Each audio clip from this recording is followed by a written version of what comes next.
Jane Eyre, escrito por Charlotte Brontë. Capítulo 4. De mi conversación con el señor Lloyd y de la antedicha conferencia entre Bessie y Abbot, extraje la esperanza suficiente para que me sirviera de motivo para desear ponerme bien. Un cambio parecía cercano, y lo deseaba y esperaba en silencio. Sin embargo, se demoró. Pasaron días y semanas. Yo había recuperado mi estado normal de salud, pero no se hizo ninguna nueva alusión al tema sobre el que yo cavilaba. La señora Reed me examinaba a veces con ojo severo, pero rara vez me dirigía la palabra. Desde mi enfermedad había trazado una línea de separación más marcada que nunca entre sus hijos y yo.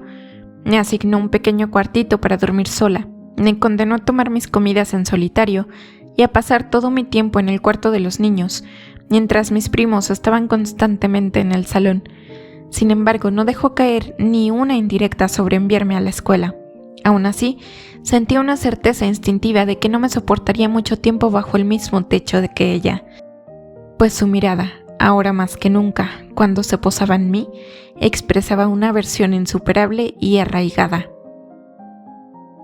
Elisa y Georgiana, actuando evidentemente según órdenes, me hablaban lo menos posible. John se metía la lengua en el carrillo cada vez que me veía, y una vez intentó castigarme, pero como me volví instantáneamente contra él, impulsada por el mismo sentimiento de profunda ira y revuelta desesperada que había agitado mi maldad antes, consideró que era mejor desistir y huyó de mí, profiriendo imprecaciones y jurando que le había partido la nariz. De hecho, le había asestado en aquel prominente rasgo un golpe tan fuerte como mis nudillos pudieron infligir, y cuando vi que o eso o mi mirada lo amedrentaba, sentí la mayor inclinación a aprovechar mi ventaja, pero él ya estaba con su mamá. Le oí comentar en tono lloroso el relato de cómo esa detestable Jane Eyre se le había abalanzado como una gata rabiosa. Fue interrumpido con bastante dureza. «No me hables de ella, John. Te dije que no te acercaras, no es digna de atención. No deseo que tú ni tus hermanas os relacionéis con ella». Entonces, inclinándome sobre la barandilla, grité de repente y sin deliberar en absoluto mis palabras: «No son ellos los dignos de relacionarse conmigo». La señora Reed era una mujer más bien corpulenta, pero al oír esta extraña y audaz declaración subió ágilmente las escaleras y me arrastró como un torbellino hasta el cuarto de los niños, y aplastándome contra el borde de mi cuna, me desafió con voz enfática a levantarme de aquel lugar o a pronunciar una sola sílaba durante el resto del día. «¿Qué le diría al tío Red si estuviera vivo?», fue mi pregunta, apenas voluntaria. Digo apenas voluntaria, pues parecía como si mi lengua pronunciara palabras sin que mi voluntad consintiera en su emisión. Algo habló a través de mí sobre lo cual no tenía control. «¿Qué?», dijo la señora Reed en voz baja. Su ojo gris, habitualmente frío y sereno, se turbó con una mirada parecida al miedo. Retiró la mano de mi brazo y me contempló como si realmente no supiera si era yo una niña o un demonio. Ahora sí que estaba perdida. «Mi tío Reed está en el cielo y puede ver todo lo que usted hace y piensa, y también papá y mamá saben cómo me encierra usted todo el día y cómo desea que me muera». La señora Reed pronto recobró el ánimo. Me zarandeó con todas sus fuerzas, me abofeteó en ambas orejas y luego me dejó sin decir palabra. Bessie llenó el hiato con un sermón de 1 hora de duración, en el que demostró sin lugar a dudas que yo era la niña más malvada y abandonada que jamás se había criado bajo un techo. La creí a medias, pues en efecto, solo sentía malos sentimientos agitarse en mi pecho. Pasaron noviembre, diciembre y la mitad de enero. La Navidad y el Año Nuevo se habían celebrado en Gateshead, con la alegría festiva habitual. Se habían intercambiado regalos, se habían dado cenas y fiestas nocturnas. De todo disfruté, por supuesto. Yo estaba excluida. Mi parte de la alegría consistía en presenciar el atavío diario de Elisa y Georgiana y verlas descender al salón, vestidas con finos trajes de muselina y lazos escarlata, con el pelo elaboradamente rizado, y después en escuchar el sonido del piano o el arpa que se tocaba abajo, el ir y venir del mayordomo y el lacayo y el tintineo de copas y porcelana mientras se servían los refrescos, el murmullo entrecortado de la conversación cuando la puerta del salón se abría y se cerraba. Cuando me cansaba de esta ocupación, me retiraba del rellano de la escalera al solitario y silencioso cuarto de los niños. Allí, aunque algo triste, no era desdichada. A decir verdad, no tenía el menor deseo de estar en compañía, pues en compañía muy rara vez se fijaban en mí, y si Bessie hubiese sido amable y sociable, habría considerado un placer pasar las tardes tranquilamente con ella, en lugar de pasarlas bajo la formidable mirada de la señora Reed, en una habitación llena de damas y caballeros. Pero Bessie, tan pronto como había vestido a sus señoritas, solía marcharse a las animadas regiones de la cocina y el cuarto del ama de llaves, llevándose generalmente la vela consigo. Entonces me sentaba con mi muñeca en el regazo hasta que el fuego se extinguía, mirando de vez en cuando a mi alrededor para asegurarme de que nada peor que yo misma rondaba la sombría habitación. Y cuando las brasas se reducían a un rojo apagado, me desvestía apresuradamente, tirando de nudos y cordones como mejor podía, y buscaba refugio del frío y la oscuridad en mi cuna. A esta cuna siempre llevaba a mi muñeca. Los seres humanos deben amar algo, y a falta de objetos de afecto más dignos, me las ingenié para encontrar placer en amar y cuidar una desvaída imagen tallada, raída como un espantapájaros en miniatura. Me desconcierta ahora recordar con qué absurda sinceridad adoraba este pequeño juguete, imaginando a medias que estaba vivo, y era capaz de sentir. No podía dormir a menos que estuviera envuelto en mi camisón, y cuando yacía allí, seguro y cálido, yo era comparativamente feliz, creyendo que él también lo era. Largas me parecían las horas mientras esperaba la partida de los invitados y escuchaba el sonido de los pasos de Bessie en la escalera. A veces subía en el intervalo para buscar su dedal o sus tijeras, o quizá para traerme algo a modo de cena, un bollo o un pastel de queso. Entonces, se sentaba en la cama mientras yo comía y cuando terminaba me arropaba bien con las mantas, y en 2 ocasiones me besó y dijo: «Buenas noches, señorita Jane». Cuando se mostraba así de dulce, Bessie me parecía el ser mejor, más bonito y más amable del mundo, y deseaba con toda mi alma que siempre fuera tan agradable y afable, y que nunca me empujara ni me riñera, ni me encargara tareas irrazonables, como solía hacer con demasiada frecuencia. Bessie Lee, creo, debía de ser una muchacha de buena capacidad natural, pues era lista en todo lo que hacía y tenía un notable don para la narración. Al menos, así lo juzgo por la impresión que me causaron sus cuentos infantiles. También era guapa, si mis recuerdos de su rostro y su persona son correctos. La recuerdo como una joven esbelta, de pelo negro, ojos oscuros, facciones muy finas y una tez buena y clara, pero tenía un temperamento caprichoso y precipitado e ideas indiferentes sobre los principios o la justicia. Aún así, tal como era, la prefería a cualquier otra persona en Gateshead Hall. Era el 15 de enero sobre las 9 de la mañana. Bessie había bajado a desayunar. Mis primas aún no habían sido llamadas por su mamá. Elisa se estaba poniendo su gorro y su abrigo de jardín para ir a dar de comer a sus aves de corral, una ocupación que le encantaba, y no menos la de vender los huevos al ama de llaves y atesorar el dinero que así obtenía. Tenía vena de comerciante y una marcada propensión al ahorro demostrada no solo en la venta de huevos y pollos, sino también en regatear duramente con el jardinero por raíces de flores, semillas y esquejas de plantas. Dicho funcionario tenía órdenes de la señora Reed de comprar a su joven señorita todos los productos de su paterre que ella quisiera vender, y Elisa se habría vendido el pelo de la cabeza si hubiera podido sacar un buen beneficio de ello. En cuanto a su dinero, primero lo escondía en rincones extraños, envuelto en un trapo o en un viejo papel de rizar, pero como algunos de estos tesoros habían sido descubiertos por la doncella, Elisa, temerosa de perder un día su valioso tesoro, consintió en confiárselo a su madre, a un tipo de interés usurero, 50 o 60%, interés que exigía cada trimestre, llevando sus cuentas en un pequeño libro con ansiosa precisión. Georgiana estaba sentada en un taburete alto arreglándose el pelo ante el espejo y entretejiendo sus rizos con flores artificiales y plumas desvaídas, de las que había encontrado una provisión en un cajón del desván. Yo estaba haciendo mi cama, habiendo recibido órdenes estrictas de Bessie de tenerla arreglada antes de que volviera. Pues Bessie ahora me empleaba con frecuencia como una especie de ayudante de niñera, para ordenar la habitación, quitar el polvo de las sillas, etc. Habiendo extendido la colcha y doblado mi camisón, fui al asiento de la ventana para poner en orden algunos libros de ilustraciones y muebles de casa de muñecas esparcidos por allí, una orden brusca de Georgiana de que dejara en paz sus juguetes, pues las diminutas sillas y espejos, los platos y tazas de hadas eran de su propiedad. Detuvo mis acciones. Y entonces, a falta de otra ocupación, me puse a echar el aliento sobre las flores de escarcha que cubrían la ventana, y así despejar un espacio en el cristal a través del cual pudiera mirar los terrenos donde todo estaba quieto y petrificado, bajo la influencia de una fuerte helada.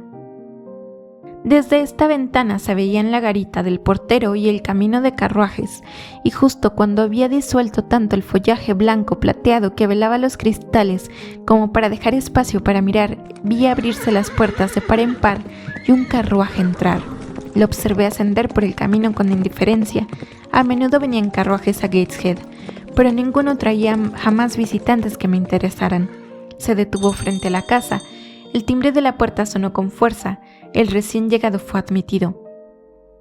Como todo esto no significaba nada para mí, mi atención vacante pronto encontró una atracción más animada en el espectáculo de un pequeño petirrojo hambriento, que vino y gorjeó en las ramitas del cerezo sin hojas, clavado en la pared cerca del ventanal. Los restos de mi desayuno de pan y leche estaban sobre la mesa, y habiendo desmigajado un trozo de panecillo, estaba forcejeando con el pestillo para poner las migas en el alféizar, cuando Bessie subió corriendo las escaleras hacia el cuarto de los niños. «Señorita Jane, quítese el delantal. ¿Qué hace ahí? ¿Se ha lavado las manos y la cara esta mañana?» Di otro tirón antes de responder, pues quería que el pájaro tuviera pan asegurado. El pestillo cedió, esparcí las migas, algunas en el alféizar de piedra y otras en la rama del cerezo.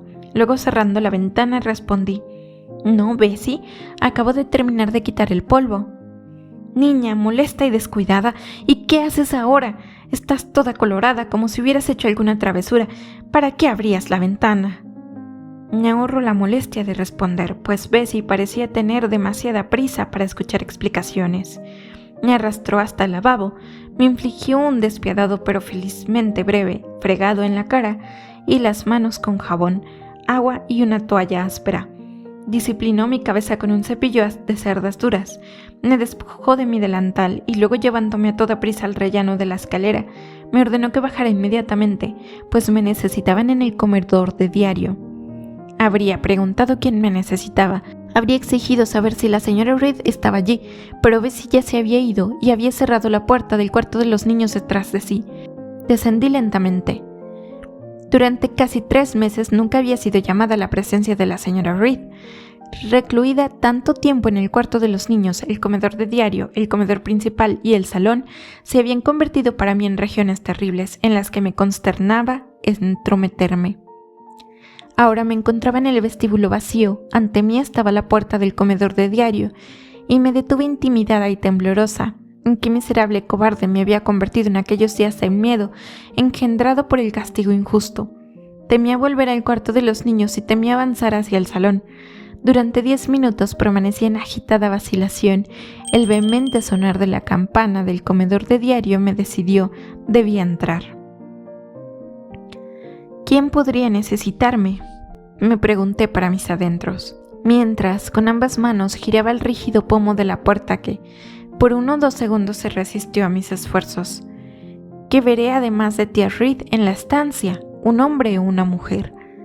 El pomo giró, la puerta se abrió y, pasando y haciendo una profunda reverencia, levanté la vista hacia un pilar negro. Tal, al menos, me pareció a primera vista la figura erguida, estrecha, vestida de negro que se alzaba sobre la alfombra. El rostro adusto en la cima era como una máscara tallada, colocada sobre el fuste a modo de capitel. La señora Reed ocupaba su asiento habitual junto al fuego. Me hizo una señal para que me acercara, así lo hice, y me presentó al pétreo desconocido con palabras. Esta es la señorita por la que le escribí. Él, pues, era un hombre. Giró lentamente la cabeza hacia donde yo estaba y tras examinarme con 2 ojos grises de aspecto inquisitivo que brillaban bajo un par de cejas pobladas, dijo solemnemente y con voz de bajo: «Es de pequeña estatura. ¿Qué edad tiene?» 10 años. ¿Tanto?, fue la dudosa respuesta, y prolongó su escrutinio durante algunos minutos. Al instante se dirigió a mí. «¿Tu nombre, pequeña?» «Jane Eyre, señor». Al pronunciar estas palabras levanté la vista. Me pareció un caballero alto, pero claro, yo era muy pequeña. Sus factores eran grandes y tanto ellas como todas las líneas de su complexión eran igualmente ásperas y severas. «Bueno, Jane Eyre, ¿y eres una buena niña?» Imposible responder afirmativamente a esto. Mi pequeño mundo sostenía una opinión contraria. Guardé silencio. La señora Reed respondió por mí con un expresivo movimiento de cabeza, añadiendo al poco: «Quizá cuanto menos se hable de ese tema, mejor, señor Blockhurst. Lamento oírlo, ciertamente. Ella y yo debemos tener una charla». Y abandonando la perpendicularidad, acomodó su persona en el sillón frente al de la señora Reed. «Ven aquí», dijo. Crucé la alfombra, me colocó recta y firme frente a él. Qué rostro tenía ahora que estaba casi a la altura del mío. Qué nariz tan grande y qué boca, y qué dientes tan grandes y prominentes. No hay visión tan triste como la de un niño malo, comenzó. Especialmente una niña mala. ¿Sabes dónde van los niños malos después de morir? «Van al infierno», fue mi respuesta rápida y ortodoxa. «¿Y qué es el infierno? ¿Puedes decírmelo?» «Un pozo lleno de fuego». «¿Y te gustaría caer en ese pozo y arder allí para siempre?» «No, señor». «¿Qué debes hacer para evitarlo?» Deliberé un momento. Mi respuesta cuando llegó fue objetable. «Debo mantenerme sana y no morirme». «¿Cómo puedes mantenerte sana? Niños más pequeños que tú mueren a diario. Enterré a un niñito de 5 años hace solo 1 o 2 días, un buen niño cuya alma está ahora en el cielo. Es de temer que no se pudiera decir lo mismo de ti si fueras llamada de este mundo». No estando en condiciones de disipar su duda, solo bajé los ojos hacia los grandes pies plantados en la alfombra y suspiré deseando estar muy lejos. Espero que ese suspiro salga del corazón y que te arrepientas de haber sido alguna vez ocasión de disgusto para tu excelente benefactora.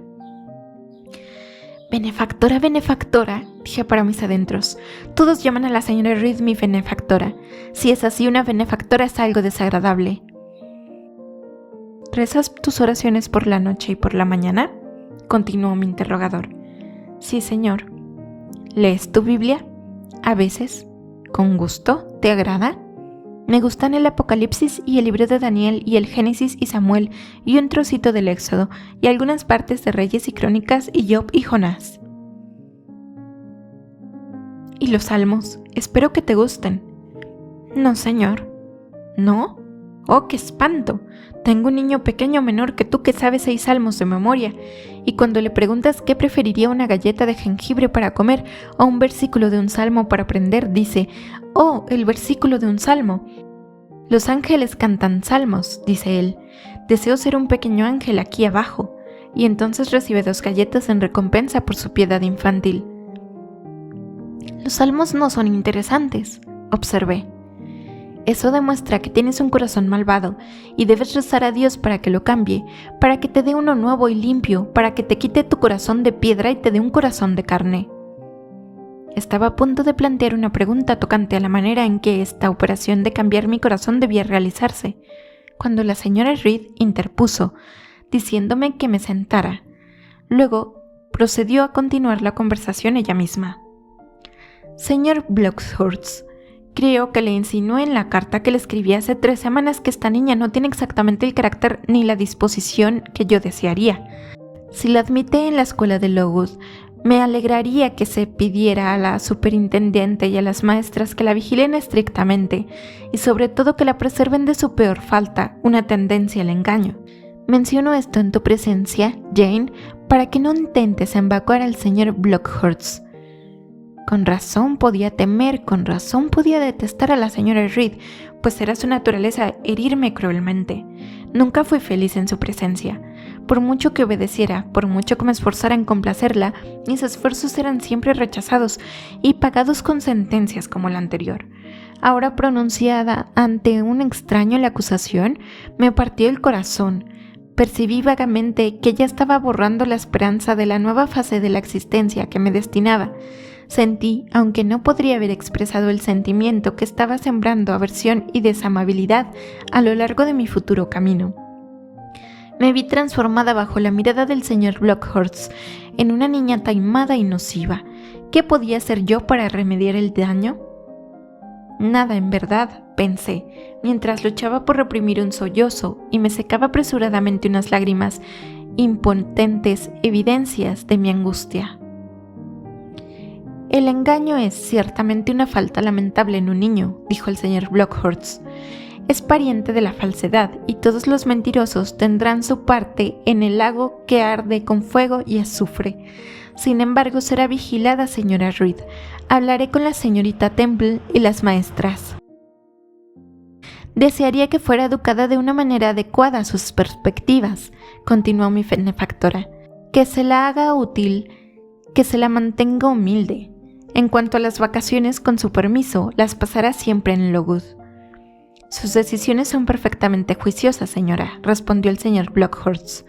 La humildad es una gracia cristiana y una particularmente apropiada para las alumnas de Lowood.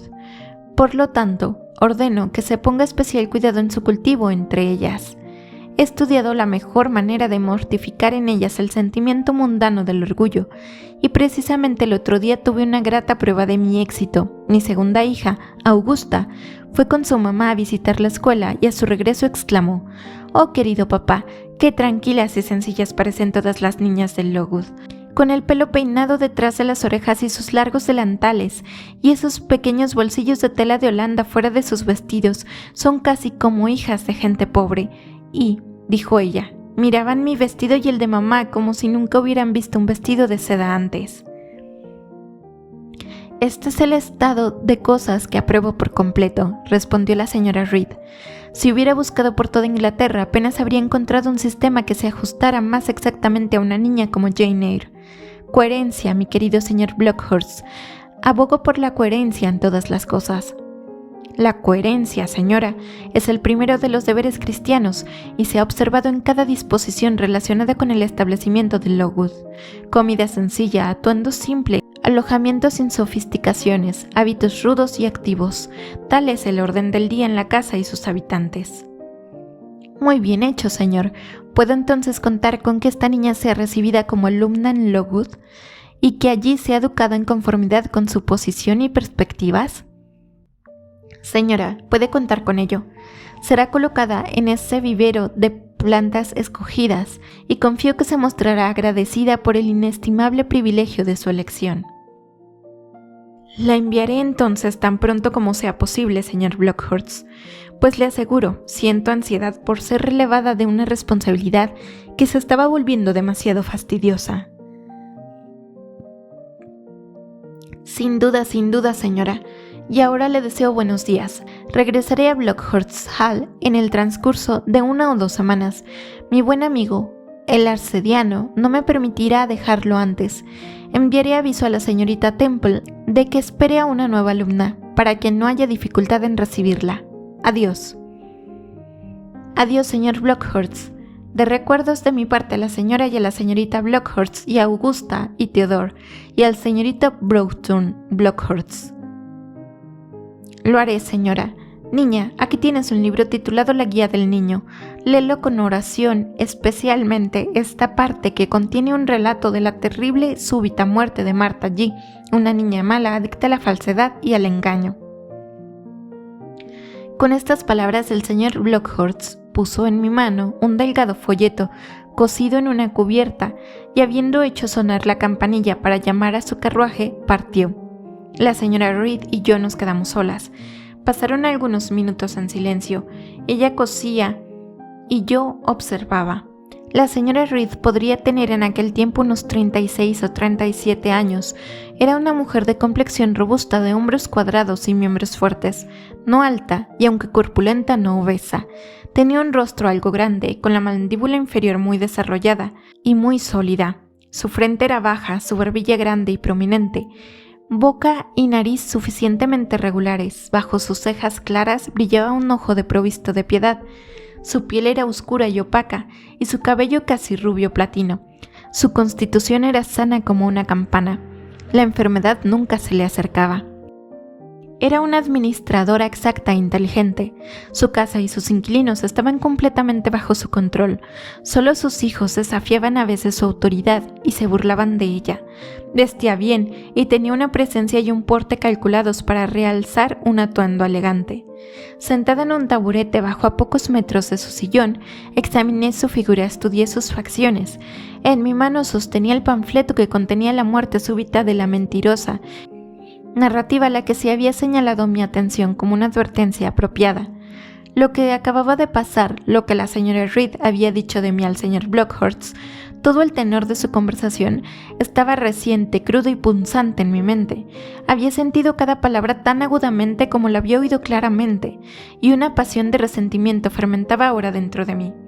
La señora Reed levantó la vista de su labor. Su ojo se posó en el mío, sus dedos suspendieron al mismo tiempo sus ágiles movimientos. «Sal de la habitación. Vuelve al cuarto de los niños», fue su mandato. Mi mirada o alguna otra cosa debió de parecerle ofensiva, pues habló con extrema aunque reprimida irritación. Me levanté, fui hacia la puerta, volví de nuevo, caminé hacia la ventana, crucé la habitación y luego me acerqué mucho a ella. Tenía que hablar. Me habían pisoteado con saña y debía resolverse, pero ¿cómo? ¿Qué fuerza tenía yo para lanzar una represalia contra mi antagonista? Reuní mis energías y las lancé en esta brusca frase. No soy una embustera. Si lo fuera diría que la quiero, pero declaro que no la quiero. La detesto más que a nadie en el mundo, excepto a John Reed, y este libro sobre la mentirosa puede dárselo a su hija, Georgiana, porque es ella quien dice mentiras, no yo. Las manos de la señora Reed seguían sobre su labor, inactivas. Su ojo de hielo continuaba posado gélidamente en el mío.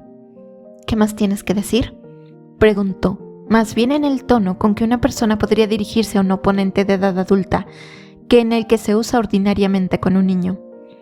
Aquel ojo suyo, aquella voz, agitaron toda la antipatía que yo sentía. Temblando de pies a cabeza, estremecida por una excitación ingobernable, continué. Me alegro de que no sea pariente mía. No volveré a llamarla tía mientras viva. No vendré a verla cuando sea mayor. Y si alguien me pregunta si me caía bien y cómo me trató, diré que el solo pensamiento de usted me pone enferma y que me trató con una crueldad miserable. ¿Cómo te atreves a afirmar eso, Jane Eyre? ¿Cómo me atrevo, señora Reed? ¿Cómo me atrevo? Porque es la verdad. Usted piensa que no tengo sentimientos y que puedo vivir sin una pizca de amor o bondad, pero no puedo vivir así y usted no tiene piedad. Recordaré cómo me empujó, brusca y violentamente me empujó, de vuelta al cuarto rojo, y me encerró allí hasta el día de mi muerte, aunque yo estaba en agonía, aunque grité mientras me ahogaba de angustia, «Piedad, piedad, tía Reed», y ese castigo me lo hizo sufrir porque su malvado hijo me pegó, me derribó por nada. Le contaré a cualquiera que me haga preguntas esta historia exacta. La gente cree que es usted una buena mujer, pero es mala, dura de corazón. Usted es la embustera. Antes de que hubiera terminado esta respuesta, mi alma comenzó a expandirse, a exultar con la más extraña sensación de libertad, de triunfo que jamás había sentido. Parecía como si un lazo invisible se hubiera roto y yo hubiera luchado por alcanzar una libertad inesperada. No carecía de causa ese sentimiento. La señora Reed parecía asustada. Su labor se le había resbalado de las rodillas. Levantaba las manos, se mecía de un lado a otro, incluso contraía el rostro como si fuera a llorar. «Jane, estás equivocada. ¿Qué te pasa? ¿Por qué tiemblas tan violentamente? ¿Quieres beber un poco de agua?» «No, señora Reed». «¿Deseas algo más, Jane? Te aseguro que deseo ser tu amiga». «Usted no». Le dijo al señor Blockhurst que yo tenía mal carácter, una disposición embustera, y haré saber a todo el mundo en Lockwood lo que es usted y lo que ha hecho. Jane, no entiendes estas cosas. A los niños hay que corregirles sus faltas. El engaño no es mi falta, grité con una voz salvaje y aguda. Pero eres apasionada, Jane, eso debes admitirlo, y ahora vuelve al cuarto de los niños. Anda, tesoro, y acuéstate un ratito. No soy su tesoro. No puedo acostarme. Envíeme pronto a la escuela, señora Reed, porque odio vivir aquí. Desde luego que la enviaré pronto a la escuela, murmuró la señora Reed sottovoce, y recogiendo su labor, abandonó bruscamente la estancia. Me quedé allí sola, vencedora del campo de batalla. Fue la batalla más dura que había librado y la primera victoria que había obtenido. Permanecí un rato de pie sobre la alfombra, donde el señor Blockworth había estado, y disfruté de la soledad de mi victoria. Primero sonreí para mis adentros y me sentí eufórica, pero este feroz placer remitió en mí tan rápido como lo hizo el acelerado latido de mi pulso. Un niño no puede reñir con sus mayores, como yo lo había hecho. No puede dar rienda suelta a sus furiosos sentimientos sin control, como yo lo había hecho con los míos, sin experimentar después la punzada de remordimiento y el frío de la relación. Una cresta de brezo encendido, viva, centellante, devoradora, habría sido un emblema adecuado de mi mente cuando acusé y amenacé a la señora Reed. La misma cresta negra y calcinada, después de que las llamas se extinguieran, habría representado con igual acierto mi estado posterior, cuando media hora de silencio y reflexión me mostró la locura de mi conducta y la desolación de mi odiada y odiosa posición. Había probado por primera vez algo parecido a la venganza. Parecía al tragarlo un vino aromático cálido y especiado. Su regusto, metálico y corrosivo, me dio la sensación de haber sido envenenada. De buena gana, habría ido ahora a pedir perdón a la señora Reed, pero sabía en parte por experiencia y en parte por instinto que esa era la manera de hacer que me rechazara con doble desdén, reavivando así cada impulso turbulento de mi naturaleza. Anhelaba ejercitar alguna facultad mejor que la de hablar con ferocidad. Anhelaba encontrar alimento para algún sentimiento menos diabólico que el de la sombría indignación. Cogí un libro, unos cuentos árabes. Me senté e intenté leer. No pude encontrarle sentido al tema. Mis propios pensamientos nadaban siempre entre la página que habitualmente encontraba fascinante y yo. Abrí la puerta de cristal del comedor del diario. La zona de arbustos estaba completamente quieta. La helada negra reinaba, ininterrumpida por el sol o la brisa, por todos los terrenos. Me cubrí la cabeza y los brazos con la falda de mi vestido y salí a pasear por una parte de la finca que estaba bastante apartada. Pero no encontré placer en los árboles silenciosos, las piñas que caían las reliquias congeladas del otoño, las hojas rojizas amontonadas por vientos pasados y ahora endurecidas. Me apoyé en una verja y miré a un campo vacío donde no pastaban ovejas, donde la hierba corta estaba marchita y blanqueada por la helada. Era un día muy gris, un cielo de lo más opaco que amenazaba nieve y lo cubría todo. De él caían copos a intervalos que se posaban sin derretirse en el duro sendero y en la pradera escarchada. Permanecí de pie, una niña bastante desdichada susurrándome una y otra vez: ¿qué haré? ¿Qué haré? De repente oí una voz clara que llamaba: «Señorita Jane, ¿dónde está? Venga a comer». Era Bessie, lo sabía de sobra, pero no me moví. Su paso ligero se acercó por el sendero. «Pequeña traviesa», dijo, «¿por qué no vienes cuando te llaman?». La presencia de Bessie, comparada con los pensamientos sobre lo que había estado cavilando, parecía alegre, aunque, como de costumbre, estaba algo enfadada. Lo cierto es que tras mi conflicto y victoria sobre la señora Reed, no estaba dispuesta a preocuparme mucho por la ira pasajera de la niñera, y si estaba dispuesta a deleitarme en su juvenil alegría de corazón, simplemente la rodé con mis dos brazos y le dije: «Vamos, Bessie, no me riñas». La acción fue más franca y audaz que cualquiera que yo estuviera habituada a permitirme. De alguna manera le agradó. «Es usted una niña extraña, señorita Jane», dijo mientras me miraba. «Un ser pequeño, errante y solitario, y se va a la escuela, supongo». Asentí. «¿Y no le dará pena dejar a la pobre Bessie?». «¿Qué le importa, Bessie, de mí? Siempre me está riñendo». ¿Por qué es usted una cosita tan rara, asustadiza y tímida? Debería ser más audaz. ¿Como para recibir más golpes? Tonterías, pero abusan bastante de usted, eso es seguro. Mi madre dijo cuando vino a verme la semana pasada que no le gustaría que un pequeño suyo estuviera en su lugar. Ahora, entre, tengo buenas noticias para usted. No creo que las tengas, Bessie. Niña, ¿qué quieres decir? ¿Qué ojos tan tristes me pones? Bueno, pero las señoritas y el señorito John van a tomar el té afuera esta tarde y usted tomará el té conmigo. Le pediré a la cocinera que le hornee un pastelito y luego me ayudará a revisar sus cajones, porque pronto tengo que hacerle el baúl. La señora tiene la intención de que se marche de Gateshead en un día o dos y podrá elegir qué juguetes quiere llevarse.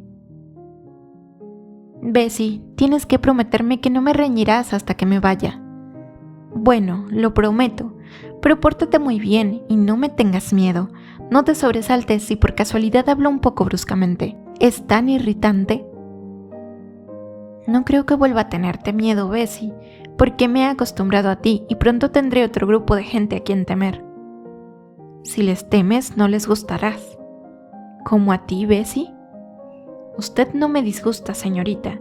Creo que le tengo más cariño que a todos los demás. No lo demuestras. Pequeña astuta, tienes una forma de hablar completamente nueva. ¿Qué te hace tan atrevida y resuelta? Pues que pronto estaré lejos de ti. Y además, iba a decir algo sobre lo que había pasado entre la señora Reed y yo, pero pensándolo mejor consideré que era preferible guardar silencio sobre ese asunto. ¿Así que te alegras de dejarme? En absoluto, Bessie. De hecho, ahora mismo me da bastante pena. Ahora mismo y bastante. ¿Con qué frialdad lo dice mi señorita?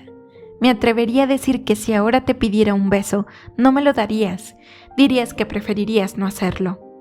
Te daré un beso con mucho gusto. Inclina la cabeza. Bessie se agachó. Nos abrazamos mutuamente y la seguí a la casa bastante reconfortada. Aquella tarde transcurrió en paz y armonía, y por la noche Bessie me contó algunas de sus historias más encantadoras, y me cantó algunas de sus canciones más dulces. Incluso para mí, la vida tenía sus destellos de sol.